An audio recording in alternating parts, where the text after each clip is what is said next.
اور اگر تم اللہ کی مدد کرو وَلَيَنْصُرَنَّ اللَّهُ تو اللہ ضرور تمہاری مدد کرے۔ اب اللہ کی مدد کون کر سکتا؟ اللہ تو سب کی مدد کرنے والا ہے۔ نصر ینصر کا معنی مدد کرنا۔ اللہ کہہ رہا مَن يَنْصُرُ جو اللہ کی مدد کرے وَلَيَنْصُرَنَّ اللَّهُ اللہ اس کی مدد کرے گا۔ تو اللہ کی مدد سے مراد کیا؟ اللہ کی مدد سے مراد ہے اللہ کے دین کی مدد، اللہ کے دین کو پریچ کرنا، اللہ کے دین کی ہیلپ کرنا، اللہ کے دین کو پھیلانے والوں کی مدد کرنا، ان کا سپورٹ کرنا جو اللہ کے دین کے لیے کام کر، ان کو سپورٹ کرنا کہ جو اللہ کے دین کو آگے بڑھانے کے لیے کام کر، ان کا دستے بازو بن جانا اور خود بھی دین کو آگے بڑھانا۔ تو اللہ کہہ رہا ہے کہ جو اللہ کے دین کو پھیلانے والوں کا بازو بن جائے، جو اللہ کے دین کو پھیلانے والا بن جائے یا پھیلانے والوں کو سپورٹ کرنے والا بن جائے، وَلَيَنْصُرَنَّ اللَّهُ تو اللہ رب العزت ان کی مدد فرمائے۔ ان اللہ لقوی عزیز رب اشرح لی صدری ویسر لی امری واحلل عقدۃ من لسانی یفقهوا قولی اللهم صل علی سیدنا ومولانا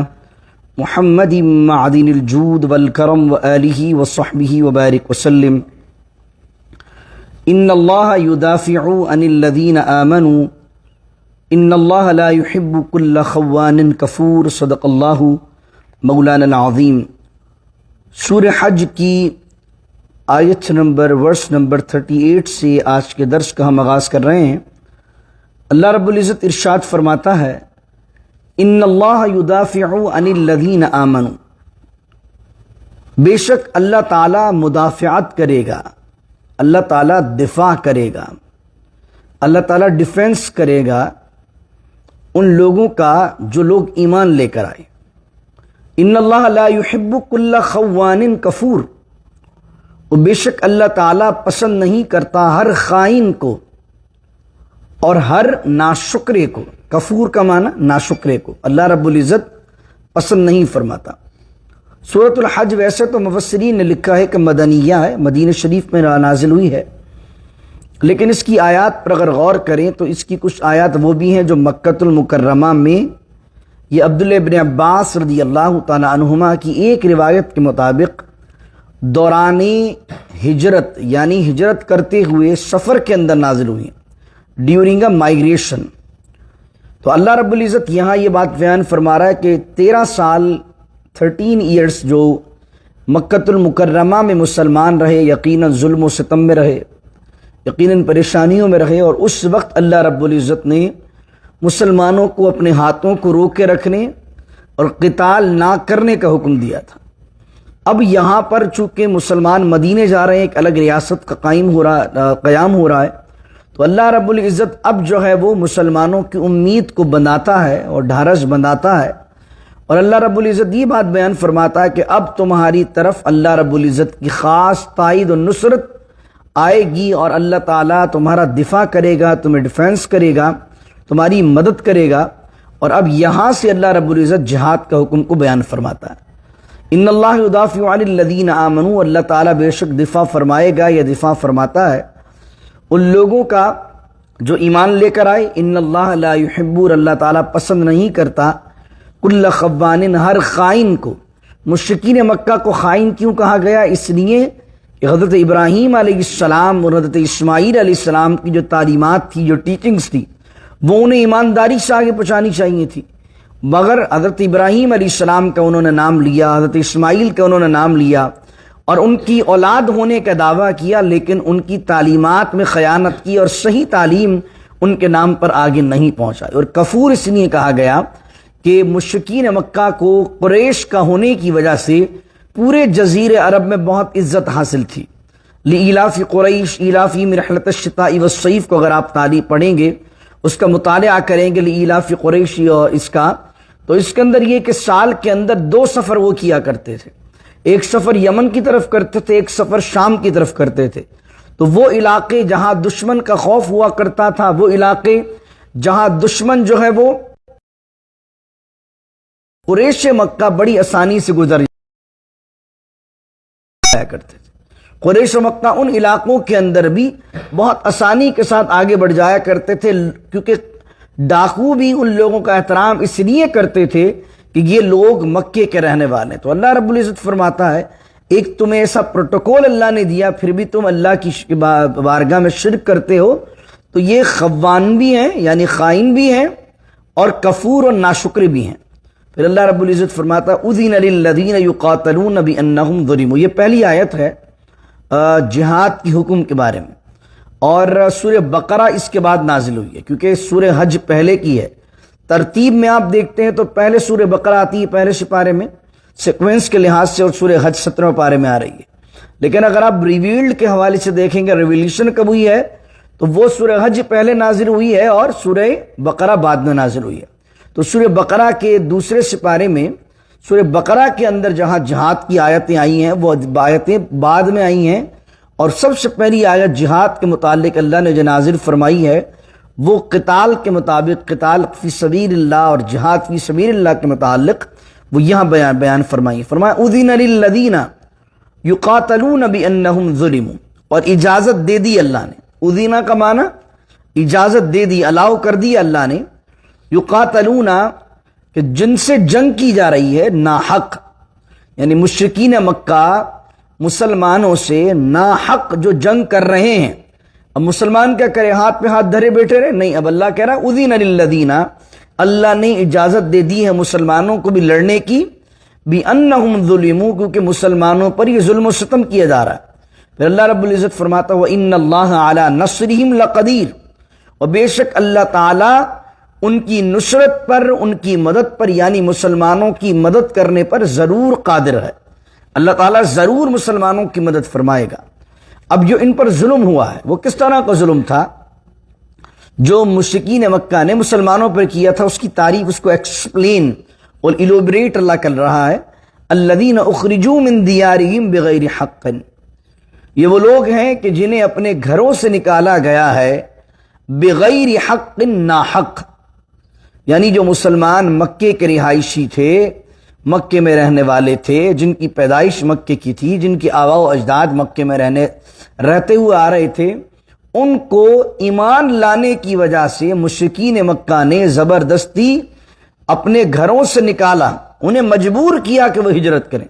حضرت صہیب رومی کا واقعہ، صہیب رومی رضی اللہ تعالیٰ عنہ جب وہ مکے سے مدینے جانے لگے تو انہیں پکڑ لیا، اور صہیب رومی رضی اللہ تعالیٰ عنہ کو کہا کہ تمہارے پاس جو مال و دولت ہے سب یہاں چھوڑ کے جاؤ، خالی ہاتھ جانے دیں گے، ایسے جانے نہیں دیں گے۔ اللہ اکبر، حضرت صہیب رومی نے سارا مال دے دیا اور خالی ہاتھ اپنے ایمان کو بچانے کے لیے مدینہ شریف چلے گئے۔ حضرت ام سلمہ رضی اللہ تعالیٰ عنہ جو بعد میں ام المومنین بنی، ان کے شوہر ابو سلمہ اور ان کے صاحبزادے، شوہر کو جانے دیا، بیٹے بچے کو الگ چھین لیا اور بیوی کو الگ جدا کر دیا، یعنی طرح طرح کے ظلم جو ہے وہ مہاجرین پر کیے گئے مائیگریشن کرتے ہوئے۔ تو اللہ کہہ رہا الذین اخرجوا من دیارہم بغیر حق، یہ وہ لوگ ہیں جن پر ظلم کیا گیا، ان کو اپنے گھروں سے نکالا گیا بغیر کسی وجہ کے، بغیر کسی حق کے، ناحق نکالا گیا۔ الا ان یقولوا ربنا اللہ، ان کا جرم کیا تھا؟ ان کا جرم یہی تھا کہ وہ یہ دعویٰ کر رہے تھے، مگر الا ان یقولوا، ان کا دعویٰ کیا تھا؟ ان کا قول یہ تھا ربنا اللہ، ہمارا رب اللہ ہے۔ ان کو نکالا کس لیے، ظلم و ستم کس لیے کیا؟ کہ وہ مشرکین مکہ کے بتوں کو خدا نہیں مانتے تھے، وہ صرف یہ کہتے تھے ربنا اللہ، ہمارا رب تو اللہ ہے، ہم کسی اور کو معبود نہیں مانتے، ہم کو اور کسی کو خدا نہیں مانتے۔ تو یہاں پر ایک چیز بیان کی گئی کہ یہ کافروں کا طریقہ ہے کہ کسی آدمی کو اس کے مکان سے، اس کے شہر سے، اس کے علاقے سے بغیر کسی وجہ کے نکالیں، تو یہ کافروں کا طریقہ ہے، مومنوں کا طریقہ نہیں۔ اور مومنوں کی اللہ نے حمایت کی اس معاملے میں، اور ناحق کسی کو گھر سے نکالنے پر اللہ رب العزت نے کافروں کا رد فرمایا۔ پھر اللہ رب العزت اب فرما رہا ہے کہ یہ جو قتال ہے، یہ جو جہاد ہے، اس کی برکت کو اللہ بیان کرتا ہے، کہتا وَلَوْلَا دَفْعُ اللَّهِ النَّاسَ بَعْضَهُمْ بِبَعْضٍ، اور اللہ رب العزت دفع اللہ، اگر اللہ دور نہیں کرتا ناسا لوگوں کو، بعضهم ببعض، بعض لوگوں کو بعض سے، اس سے مراد کیا ہے؟ اس سے مراد یہ جب لڑائی ہوگی، جب قتال ہوگا، جہاد ہوگا، فائٹنگ ہوگی، بیٹل ہوگی، تو اس میں ایک ون کریں گے اور ایک لوز کریں گے، ایک ہاریں گے ایک جیتیں گے۔ تو جیتنے والے بھی اللہ کے ہی بندے، ہارنے والے بھی اللہ کے بندے، دونوں اللہ کی مخلوق ہوں گے۔ تو اللہ تعالیٰ لوگوں کے ذریعے سے لوگوں کو گراتا ہے، لوگوں کے ذریعے لوگوں کو جتواتا ہے، لوگوں کے ذریعے لوگوں کو ہرواتا ہے۔ اس کی وجہ کیا ہے؟ سورہ بقرہ میں دوسرے سپارے کی سب سے لاسٹ آیت ہے، وہ اس آیت کی میننگ اور کافی حد تک مفہوم سیم ہے۔ وہ سورہ بقرہ کے اندر دوسرے پارے کی آخری آیت میں یہ تھا وَلَوْلَا دَفْعُ اللَّهِ النَّاسَ بَعْضَهُمْ بِبَعْضٍ لَفَسَدَتِ الْأَرْضُ وَلَكِنَّ اللَّهَ ذُو فَضْلٍ عَلَى الْعَالَمِينَ۔ اگر اللہ تعالیٰ دفع نہیں کرتا، دور نہیں کرتا بعض لوگوں کو بعض سے، تو تم دیکھتے ساری زمین میں فساد ہو جاتا۔ تو اللہ نے ہمیشہ سیر پر سوا سیر رکھا۔ کوئی شیر یہ نہ سمجھے کہ مجھ سے بڑا کوئی نہیں آ سکتا، تم سے بھی بڑا آئے گا اور اللہ تعالیٰ تمہیں دنیا سے مٹا دے گا۔ تو اللہ رب العزت فرماتا ہے کہ ان جہاد کا اور ان قتال کا اور ان بیٹلز کا جو پچھلی امتوں میں بھی ہوتی رہی ہیں اور اس امت میں بھی ہو رہی ہیں رسول اللہ صلی اللہ علیہ وسلم کے زمانے میں، اس کا فائدہ یہ ہے کہ اگر اللہ تعالیٰ دور نہیں کرتا لوگوں کو بعض سے، لہدمت صوامع، تو گرا دیے جاتے، ہدم کر دیے جاتے، گرا دیے جاتے، ڈسٹرائے کر دیے جاتے صوامع۔ صوامع کس کو کہتے ہیں؟ صوامع صومعہ کی پلورل ہے۔ صوامع کہتے ہیں ان علاقوں کو، اس ایسے کمرے کو جو بلند جگہ پر، کسی پہاڑ پر، کسی جنگل میں، کسی سنسان جگہ پر، جو ایسی جگہ پر قائم ہو جہاں پر آبادی نہ ہو، اور وہاں پر کچھ راہب یا کچھ درویش اللہ کی عبادت کریں، جس کو آپ ہماری جگہ میں صوفیہ کی ٹرم میں کہہ لیجئے خانقاہ۔ خانقاہ کیا چیز ہوتی ہے؟ خانقاہ یہ چیز ہوتی ہے کہ وہاں پر اللہ کا ولی یا درویش یا ولی صفت آدمی خدا کو یاد کرتا ہے دنیا سے کٹ کر، اس کو کہتے ہیں صوامع۔ تو اس امت کے اندر اس کو خانقاہ کہتے ہیں، اور ٹرکش میں اس کو تکیہ کہتے ہیں، زاویہ کہتے ہیں۔ اور اس سے پہلے بھی نبی کریم صلی اللہ علیہ وسلم کی آمد سے پہلے بھی کچھ اس طرح کی پہاڑوں میں، غاروں کے اندر عیسائیوں نے اور یہودیوں نے، ان کے جو راغب تھے، ان کے جو عبادت گزار لوگ تھے، انہوں نے اس طرح کے مقام بنائے ہوئے تھے، تو اس کو اللہ کہہ رہا صوامع۔ اور بھی فرمایا وَبِيَعٌ، بیعٌ کا معنی مدرسہ بھی ہے، اور بیعٌ کا معنی جو ہے وہ چرچ بھی ہے، یعنی نصارہ عیسائیوں کی عبادت گاہ کو بیعٌ کہتے ہیں۔ وَصَلَوَاتٌ، صلوات نکلا صلات سے ہے، صلات کا ایک معنی عبادت ہوتی ہے، نماز ہوتی ہے، لیکن یہاں صلوات سے مراد ہے سناگوگ، یعنی کہ یہودیوں کی عبادت گاہ ہیں وہ صلوات۔ کیونکہ یہودیوں کی آپ اگر ہیبریو دیکھیں گے تو ہیبریو میں سناگوگ کو کہتے ہیں سلوتا، ایک روایت میں ثلوثا۔ آئی تھنک کچھ مفسرین نے لکھا جو عربی کے اندر انگلش میں سیلیوٹ ہے، وہ سلیوٹ ادھر سے ہی آیا ہے، سلیوٹ بھی ادھر سے ہی آیا ہے۔ تو صلوات کا معنی سنگوگ، وہ مساجد، اور مساجد کا معنی سجدہ کرنے کی جگہ جو مسلمانوں کی ہیں۔ تو اللہ رب العزت فرما رہا کہ اگر اللہ تعالیٰ ان مشرکین کو بعض سے دور نہیں کرتا، یعنی مسلمانوں کو فتح نہیں دیتا، اور اس سے پہلے اہل ایمان کو کامیاب نہیں کرتا کہ وہ مشرکین سے جنگ کریں، تو تم دیکھتے کہ یہ جتنی بھی خانقاہیں ہیں اور چرچز ہیں، سناگوگس ہیں یا مساجد ہیں، یہ سب گرا دی جاتی۔ یذکر فیہا اسم اللہ کثیرا، کہ جن میں اللہ کا نام کثرت سے لیا جاتا ہے، کثرت سے جہاں خدا کا ذکر ہوتا ہے، یہ ساری عبادت گاہیں تباہ کر دی جاتی اگر ان ظالموں کو اقتدار مل جاتا۔ تو یہاں پر مراد کیا؟ اس سے مراد یہ کہ وہ زمانہ، جس زمانے کے اندر عیسیٰ علیہ السلام اور موسیٰ علیہ السلام آئے، اور اس زمانے میں صوامع بنے، تو اللہ کا ذکر ہوتا تھا، وہاں پر شرک نہیں ہوتا تھا۔ حضرت عیسیٰ علیہ السلام کے دور کے اندر جو عبادت گاہیں بنی ہوں گی جن کو بیعون کہا، اور عیسیٰ علیہ السلام کے صحیح ماننے والوں نے ان عبادت گاہوں میں اللہ کی عبادت کی ہوگی، تو اللہ وہاں بیعون کا ذکر کر رہا ہے۔ حضرت موسیٰ علیہ السلام کے دور میں اور آپ کے بعد آپ کے صحیح پیروکاروں نے جو سیناگوگس بنائے ہوں گے، جو صلوات بنائے ہوں گے، اور انہوں نے ان میں اللہ کا نام لیا ہوگا، اس سے مراد وہ ہیں۔ اس سے مراد وہ نہیں ہے کہ جن کے اندر شرک ہو رہا ہے اور حضرت عیسیٰ علیہ السلام کی اور حضرت موسیٰ علیہ السلام کی صحیح تعلیمات کی دھجیاں بکھیری جا رہی ہیں، وہ مراد نہیں ہے۔ مراد یہ کہ ان کے زمانے میں جب عبادت گاہیں بنی اور اللہ کے اس میں ذکر ہوئے، تو ان کے زمانے میں بھی، چاہے وہ حضرت عیسیٰ کا زمانہ ہو، چاہے حضرت موسیٰ کا زمانہ ہو، ان ایام میں بھی، ان کے پیریڈز میں بھی، ان کے ایرا میں بھی اللہ نے اہل ایمان کو مشرکین پر فتح عطا فرمائی، اور اگر اللہ رب العزت فتح عطا نہ فرماتا ان کے دور میں بھی اور اے حبیب آپ کے دور کے اندر بھی، تو ان کے دور کے اندر بھی صوامع، بیع، صلوات قائم نہ رہتے بلکہ تباہ کر دیے جاتے، اور آپ کے دور کے اندر بھی اگر اللہ رب العزت آپ کی مدد نہ فرمائے اور اہل ایمان کو کامیاب نہ کرے تو مسجدیں تباہ و برباد ہو جائیں، مسجدوں کو گرا دیا جائے۔ تو اللہ کہہ رہا ہے کہ وَلَا يَنْصُرَنَّ اللَّهُ مَن يَنْصُرُ، یہ بڑی اہم آیت، سمجھنے سے تعلق رکھنے والی۔ اور اگر تم اللہ کی مدد کرو، وَلَا يَنْصُرَنَّ اللَّهُ، تو اللہ ضرور تمہاری مدد کرے گا۔ اب اللہ کی مدد کون کر سکتا ہے؟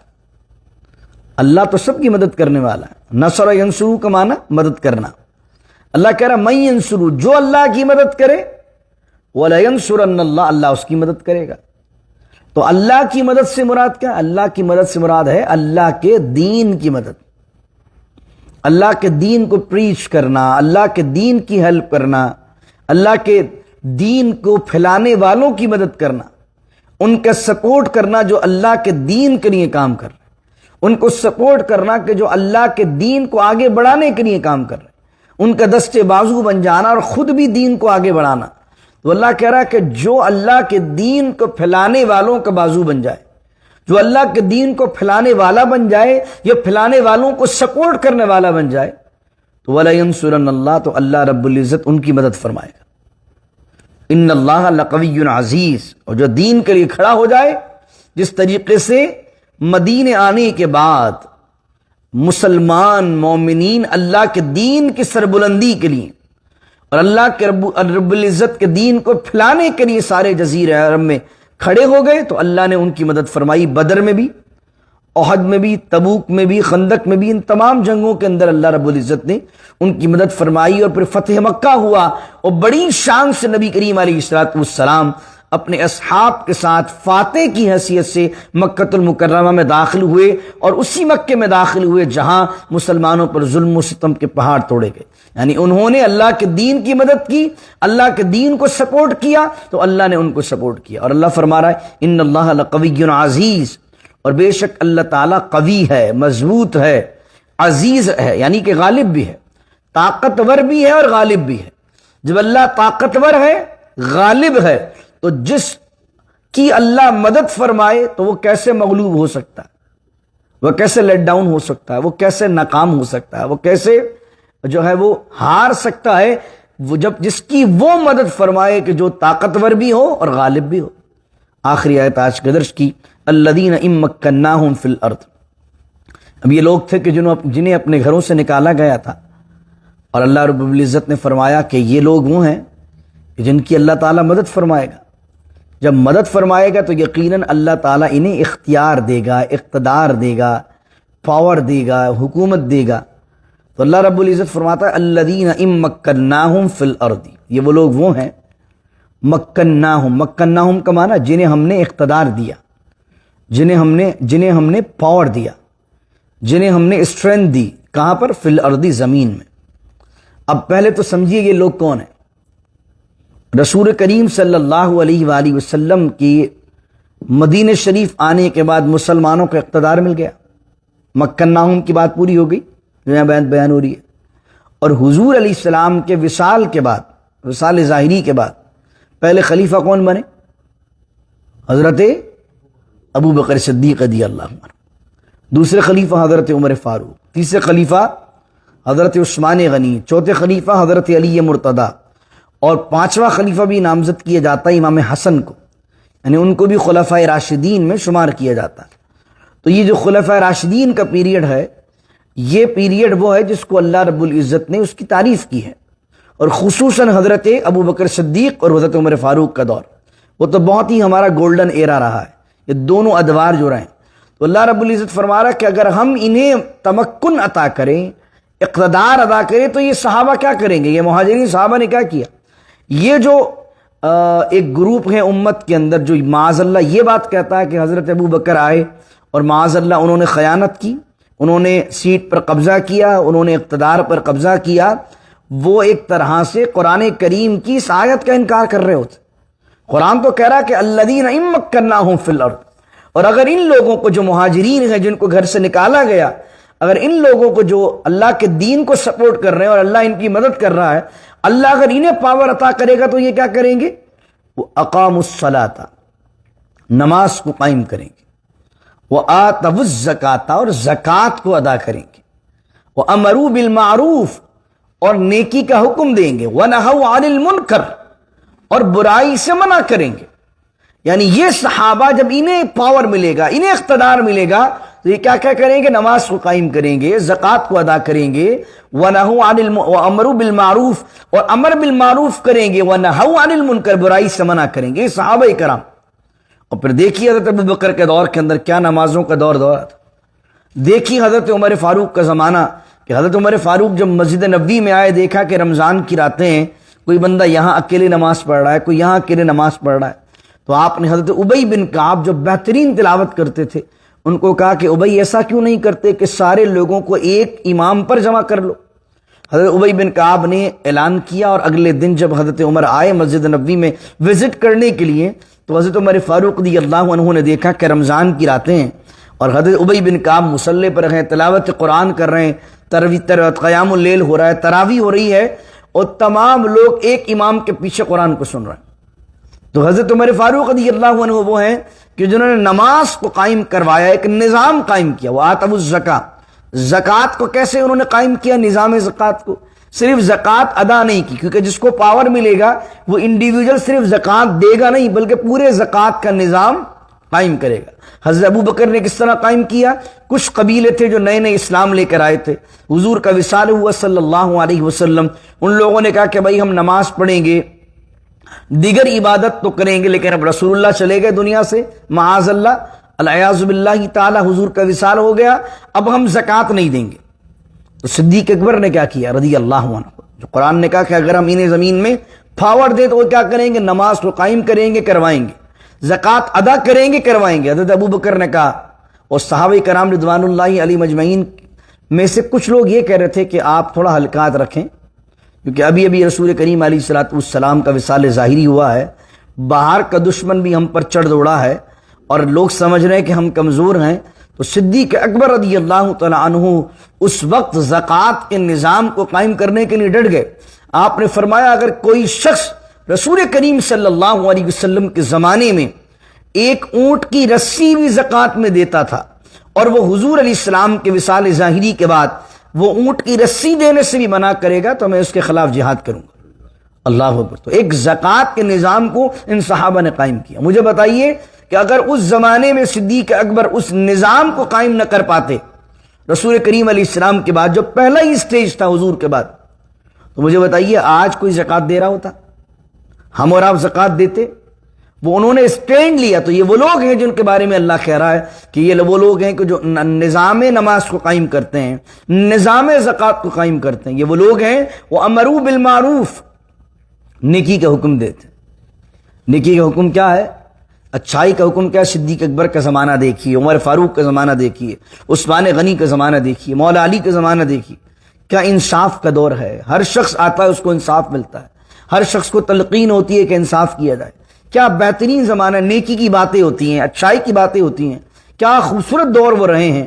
وَنَهَوْا عَنِ الْمُنْكَرِ، اور برائی سے منع کرنے سے دریغ نہیں کیا جاتا، گریز نہیں کیا جاتا۔ حضرت عمر فاروق رضی اللہ تعالیٰ عنہ مسجد نبوی میں آئے، دو لوگ بڑی بلند آواز سے باتیں کر رہے تھے۔ حضرت عمر نے ان کو بلایا، ادھر آؤ، کہاں سے تعلق ہے تمہارا؟ انہوں نے کہا کہ ہم مدینے کے باہر کے رہنے والے، مدینے کے مقامی نہیں ہیں۔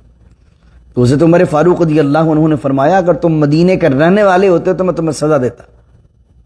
قرآن نہیں پڑھتے؟ یا ایھا الذین آمنوا لا ترفعوا اصواتکم فوق صوت النبی، ایمان والو جب رسول اللہ کی بارگاہ میں آؤ تو آوازوں کو نیچے کر لو۔ یہ مدینۃ النبی ہے، یہ مسجد نبوی ہے، یہ میرے آقا کریم علیہ الصلوۃ والسلام کی بارگاہ ہے۔ تو تم باہر کے ہو، تمہیں علم نہیں تھا تو میں چھوڑ رہا ہوں، لیکن اگر تم یہاں کے ہوتے میں سزا دیتا تمہیں۔ تمہیں پتہ ہونا چاہیے رسول اللہ کی بارگاہ پروٹوکول کیا ہے۔